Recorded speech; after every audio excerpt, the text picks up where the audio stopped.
네, 안녕하세요. 오늘은 대신증권 문남중 연구원과 함께 해보겠습니다. 어서 오세요. 네, 안녕하세요. 오랜만에 하니까 네, 좀 어색해요. 네.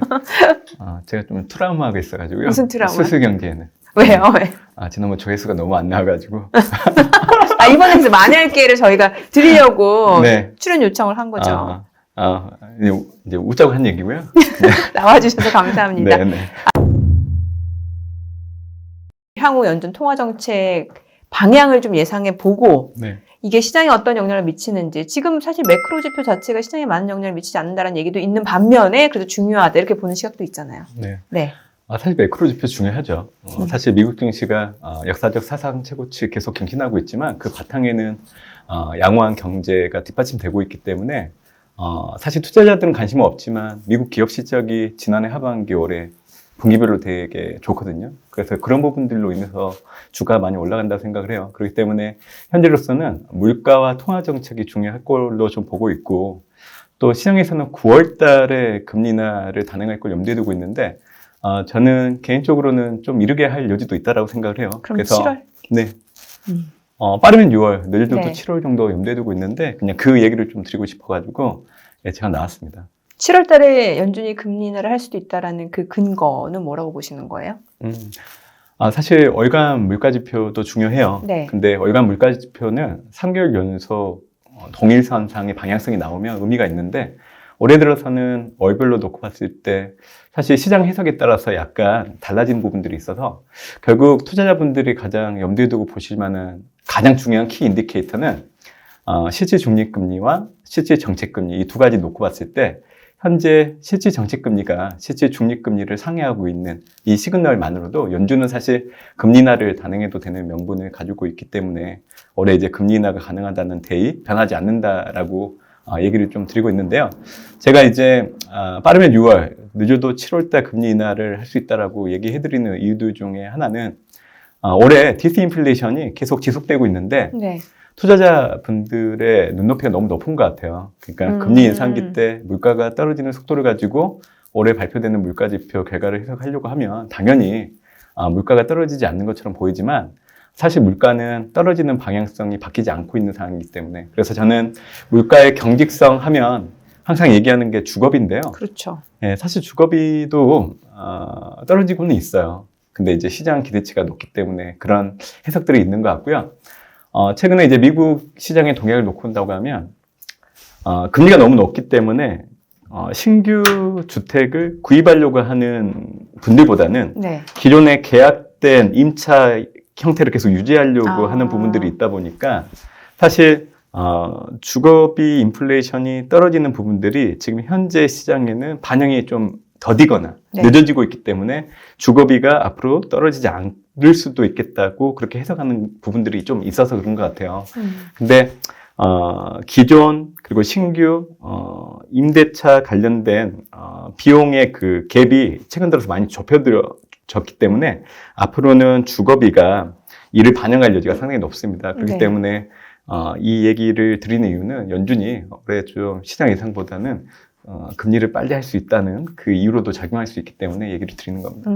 그러면 연구원님은 연준이 금리 인하를 7월 정도, 그러니까 시장 예상보다 좀 빨리 인하한다라고 하면은 이게 시장에서는 호재로 인식될 수 있다라는 거예요. 왜냐면 제가 이 질문을 왜 드리냐면 일부 전문가들은 이런 얘기도 해요. 사실 지금 미국 경제 자체는 뭐 가게도 그렇고 기업도 그렇고 펀더멘털이 굉장히 튼튼하다는 거예요. 지금 고금리 상황임에도 불구하고 이걸 다 견뎌내고 있다라는 거예요.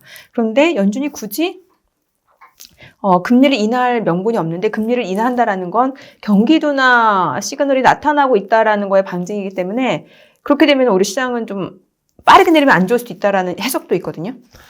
지금 얘기하신 게 팬데믹 이전에 연준이 네. 금리 인하를 단행하기 이전에 나타났던 투자 환경을 전적으로 얘기해 주시는 거예요. 그러니까 팬데믹 이전에는 지금 말씀해 주시는 게 전적으로 다 만들어졌거든요. 그러니까 그 사고를 가지고 생각을 해보면 지금의 금리 인하가 사실은 좀 적용되지 않는 부분들이 있죠. 근데 저는 팬데믹 이전과 이후에 경제 지표를 해석하는 그게 좀 많이 달라진 것 같아요. 아, 기준이 좀 달라지는 거예요? 예. 그래서 사실 예전에 금리 인하를 단행하기 이전의 모습을 보면 이제 앞으로 경기가 좋아지지 않을 걸 염두에 두고 선제적으로 이제 금리 인하하는 목적이 컸었는데, 그러니까 보험적인 성격이 컸죠.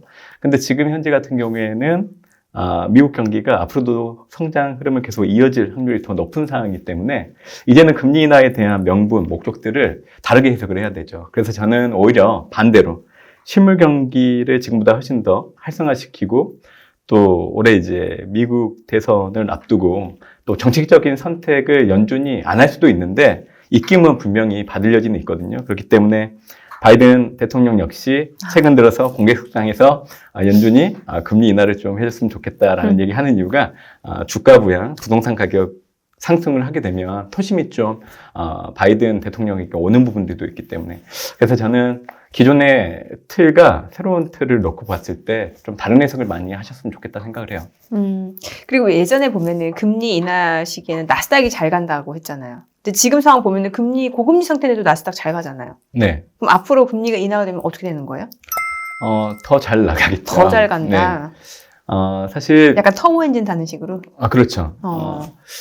예전에도, 그래서 이제 금리 인하라는 부분들을 염두에 두기보다는 사실은 현재로서는 경기 순환이 되게 중요한 것 같아요. 그러니까 사실은 여러분들이 투자를 하실 때 경기 사이클을 염두에 두고 주식, 채권, 원자재, 부동산 이런 자산들의 배분을 결정을 하셔야 되는데, 현재로서는 주식시장 내에서 물가나 금리, 통화정책을 염두에 두고 선택을 하려고 하다 보니까 시야가 좀 좁혀진 부분들은 있는데, 지금 말씀하신 내용들을 경기순환 사이클에서 놓고 본다고 하면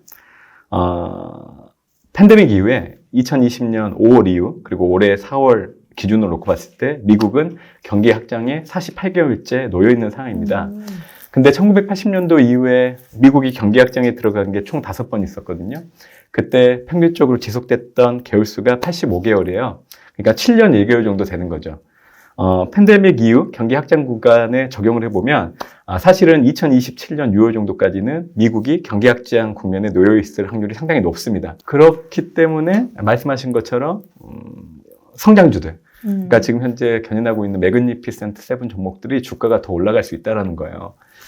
제가 계산을 해봤어요. 그러니까 미국의 경기 확장이 지금 48개월째 진행됐다고 얘기해드렸는데 49개월 이후 그리고 미국 경기 확장이 끝나는 그 시점의 과거 데이터를 가지고 전망을 해보면 S&P 500 지수 같은 경우에는 8,504포인트 정도까지 올라갈 수 있다는 확률값이 나와요. 8,504포인트. 지금 5,300 전후잖아요. 네. 그러니까 2027년 6월 이전까지 8,504포인트라고 하면 대략적으로 한 70% 정도 올라가는 지수대고요. 코스피 같은 경우에도 한 50% 가까이 올라가서 3,630선 정도까지 올라갈 여지는 있는 거예요. 그래서 저는 이제 통화정책보다는 경기 순환 사이클을 놓고 온다고 하면 지금 여전히 미국 경기는 더 좋아지고 주가도 올라가는데 성장주들이 중심으로 주가를 끌어올릴 걸로 좀 보고 있기 때문에 올해 들어서 뭐 엔비디아 주가 많이 올랐지만 많이 올랐다고 해서 다른 종목으로 눈을 돌리시기보다는 원래 주식 경원에도 그런 얘기가 있잖아요. 가는 종목이 더 간다는 얘기가 있거든요. 그래서 저는 그 얘기를 전적으로 좀 공감을 하고 있어요. 시장에 맞서지 말라고 하잖아요. 이게 훨씬 더 좋은 예시인 것 같아요. 네, 시장이 맞서면 안 된다는 얘기가 맞는 것 같아요. 네. 네. 사실 또 역으로 생각해보면 이런 고금리 상황에서도 지금 주요 성장주들 매그니피센트 7이 잘 갔잖아요. 또 기업들 돈도 많고. 네. 그럼 금리가 떨어지면 더 활용할 수 있는 돈 더 많아지는 거네요. 그렇죠. 그러니까 이제 금리 인하를 우리가 기대하는 이유들은 금리 인하를 하게 된다고 하면 성장주들에 해당되는 얘기인데 이제 할인율 축소를 기대할 수 있는 부분들이 있기 때문에 항상 주가 상승으로 연결됐죠. 네. 그래서 아까 얘기하신 것처럼 사실 금리 인하를 기대하는 것 자체만으로도 가치주보다는 이제 성장주 주가가 더 올라갈 수 있는 눈이 있고 팬데믹 이후에 이제 미국의 물가 지표를 놓고 봤을 때 연준이 통화 정책을 결정할 때 가장 먼저 보는 거는 PC예요. 네. PC를 기준으로 놓고 본다고 하면 6%를 기준으로 해서 6%를 상회할 때 나스닥, 매그니피센트 주가들 다 부러졌거든요. 많이 떨어졌단 말이에요. 근데 PC를 기준으로 6% 아래로 내려오기 시작을 하면서 나스닥 지수와 매그니피센트가 주도해서 증시가 지금까지 올라온 거예요. 그래서 사실 이런 매크로 지표의 방향성을 놓고 본다고 하더라도 여전히 성장주 중심의 투자는 유효하다 생각하고 있죠. 나스닥 더 가겠네요. 네, 저는 그렇게 생각합니다. 늦지 네. 않았어요, 지금도. 네, 늦지 않았다고 생각합니다. 저도. 네. 네.